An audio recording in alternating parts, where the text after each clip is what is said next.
Hello friends, कैसे हैं आप लोग। सबको मेरा जय भीम, नमो बुद्धाय। डॉक्टर अंबेडकर जी के विचार।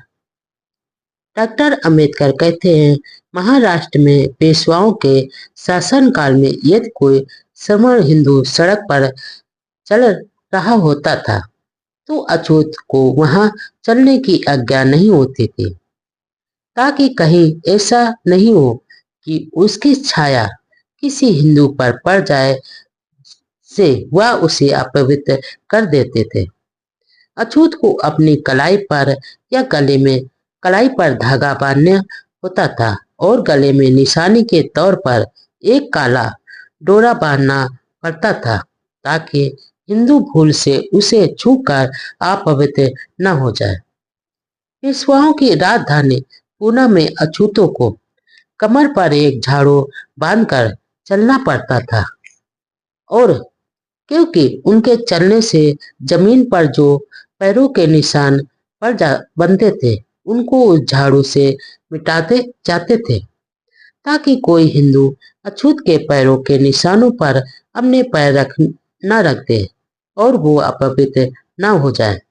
आगे डॉक्टर अंबेडकर बताते हैं कि पूना में अछूत चाहे कहीं भी जाए, उनका अपने गले में मिट्टी की हांडी लटका कर ही चलना पड़ता था, ताकि उसे थूकना हो तो उसमें थूके, बाहर ना थूके। क्योंकि जमीन पर थूकने से यदि उसके थूक पर किसी हिंदू का पैर पड़ जाता था तो वह पवित्र हो जाता था। मैं हाल में ही की कुछ अन्य घटनाओं को पेश करने की आज्ञा चाहता हूँ। डॉक्टर अंबेडकर कहते हैं, सेंट्रल भारत में बलाई नाम की एक अछूत जाति रहती है। वहां पर हिंदुओं द्वारा उन पर किए गए अत्याचार की मेरी बात स्पष्ट कर देगी। डॉक्टर अंबेडकर कहते हैं कि 4 जनवरी 1928 के टाइम्स ऑफ इंडिया अखबार में इन जुर्मों की रिपोर्ट छपी है।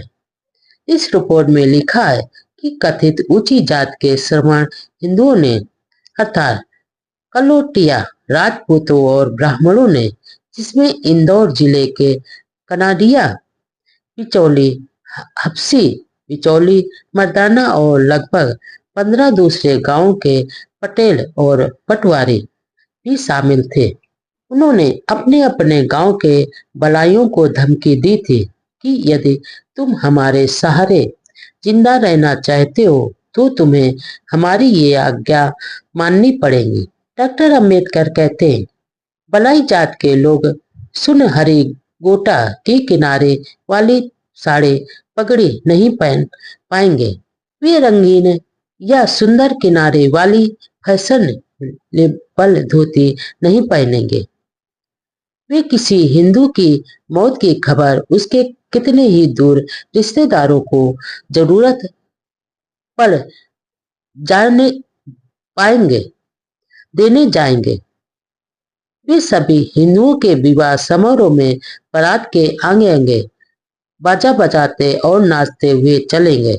पलाई स्त्रियां सोने चांदी के गहने और सुंदर गोटे व फैशनदार कपड़े भी नहीं पहनेंगे। पलाई औरतें हिंदू औरतों के बच्चों के जन्म के समय प्रसूति में उनकी सेवा करेंगी। पलाई लोग हिंदुओं की सेवा करने के एवज में कोई मेहनताना नहीं मांगेंगे तथा हिंदू उन्हें अपनी इच्छा से जो कुछ भी देंगे वो उन्हें स्वीकार कर संतुष्ट हो जाएंगे। यदि बलाई लोगों को यह शर्त स्वीकार मंजूर हो नहीं है तो वो गांव से बाहर निकल जाए।